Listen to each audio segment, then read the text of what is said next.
Hello বন্ধুরা, কেমন আছো সবাই? যত তোমাদের কাজ পর্যন্ত আমি ভিডিও দেখিয়েছি, সব ভিডিও থেকে এটা আলাদা একবারে ভিডিও, এটা একবারে ইউনিক ভিডিও।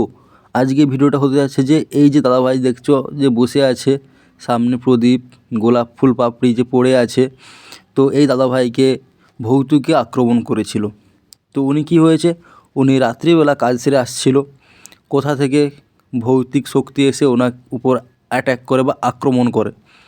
তো কী হয়েছে, ওনাকে সারা রাত ঘুরিয়েছে ভৌতিকে, বাড়ি পর্যন্ত যেতে দেয়নি, ওনার হাত পা পুরো অবশ করে দিয়েছে, এমনকি এই দাদাভাই খেতেও এখন পাচ্ছে না।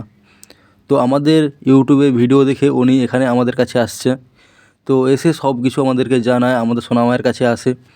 তো এখন ওনাকে সুস্থ করে দেওয়ার সব কিছু পরিকল্পনা চলছে আমাদের, যাতে উনি সুস্থ হয়ে যায়, যাতে ওনাকে সোনামা সুস্থ করে দেয়, যাতে উনি আবার আগের মতো স্বাভাবিক হয়ে যায়। তো এই দাদাভাই প্রচুর এখন কী বলে এত অসুবিধায় আছে বলার বাইরে।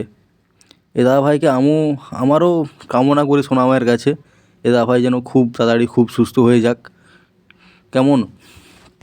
তো দেখতেই পাচ্ছ বন্ধুরা, আমাদের ঠাকুর মশাই ওনাকে সুস্থ করার কাজ চালু করে দিয়েছে। ওনাকে এখন উনি যাতে এখনও পুরোপুরি সুস্থ হয়ে যায়, আগের মতো যেন স্বাভাবিক হয়ে যায়, তার তরেই এখন সব কার্যকলাপ আমাদের শুরু করে দিয়েছি।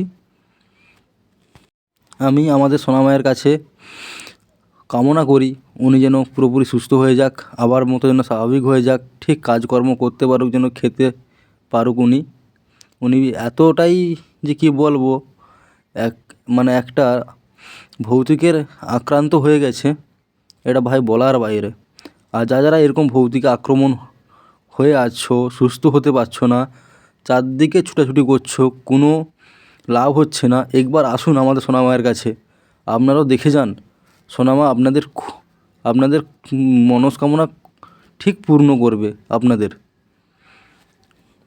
আমি সবসময় বলি যে ভিডিওর উপরেই ফোন নাম্বার দেওয়া আছে, সো ঠেকুয়া বাজার শনি মন্দিরের কাছে আমাদেরই তো সোনামা। তো আপনারা আসুন, নিশ্চয়ই আপনারা উপকার পাবেন। আর সবসময় বলি ভিডিওর উপরে যেহেতু ফোন নাম্বার দেওয়া আছে, সব ফোন করবেন আমাদেরকে। যারা আমাদের এই ভিডিওটা ভালো লেগে থাকে, তো একটা সাবস্ক্রাইব আর লাইক কমেন্ট শেয়ার যা পারবে করে দিয়ে যান আমাদের ভিডিওর উপরে, কেমন? তো আজকের জন্য এতটুকুই বন্ধুরা, টাটা বাই বাই, আবার দেখা হচ্ছে কোনো নেক্সট ভিডিও নিয়ে।